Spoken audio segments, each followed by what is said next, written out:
హన్మకొండ జిల్లా వరంగల్ పశ్చిమ నియోజకవర్గ ఎమ్మెల్యే నాయని రాజేందర్ రెడ్డి ప్రజలకు పరాభవనామ సంవత్సరం శుభాకాంక్షలు తెలిపారు. ఈ సందర్భంగా చారిత్రక 1000 స్తంభాల దేవాలయంలో ప్రత్యేక పూజలు నిర్వహించారు. అనంతరం ఆయన మాట్లాడుతూ ఉగాది పండుగ తెలుగు ప్రజల సంస్కృతి సాంప్రదాయాలకు ప్రతీక అని పేర్కొన్నారు.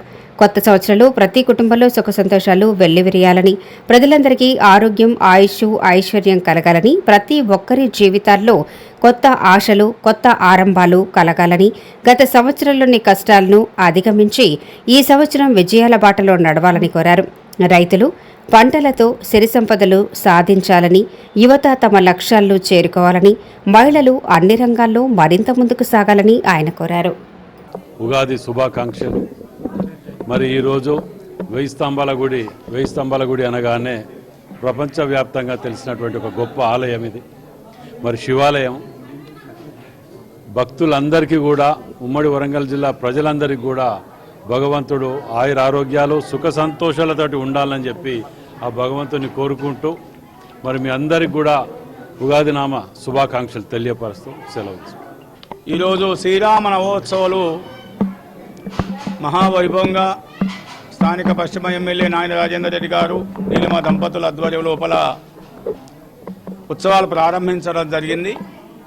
ఈరోజు పరాభవనామ సంవత్సరము, ప్రజలందరూ కూడా బాగుండాలనే ఒక ఉద్దేశం చేత ఈరోజు కళ్యాణ బ్రహ్మోత్సవాలు కూడా ప్రారంభించడం, రుద్రేశ్వరునికి పూజలు నిర్వర్తించడం, అదేవిధంగా సాయంకాల సమయం లోపల రాజేందర్ రెడ్డి గారి ఆధ్వర్యం లోపల అదేవిధంగా పంచాంగ శ్రవణం.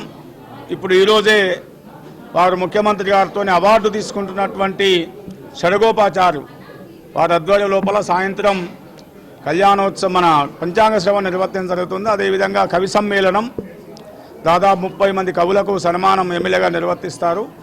అదేవిధంగా సాంస్కృతిక కార్యక్రమాలు కూడా ఏర్పాటు చేయడం జరిగింది. 9 రోజుల పాటు శ్రీరామ నవరాత్రోత్సవాలు మహావైభవంగా నిర్వర్తించడం జరుగుతుంది. ప్రతిరోజు కూడా శత్రు సంహారం కొరకు, గురుగ్రహ బలం కొరకు ఆలయ ప్రాంగంలో ఆంజనేయ స్వామి సన్నిధి లోపల సుదర్శన హోమం మహావైభవంగా పాంచరాత్ర ఆగమానుసారంగా నిర్వర్తించడం జరుగుతుంది. కావున భక్తులందరూ కూడా స్వామివారు దర్శించుకోవాలని చెప్పేసి మీ ద్వారా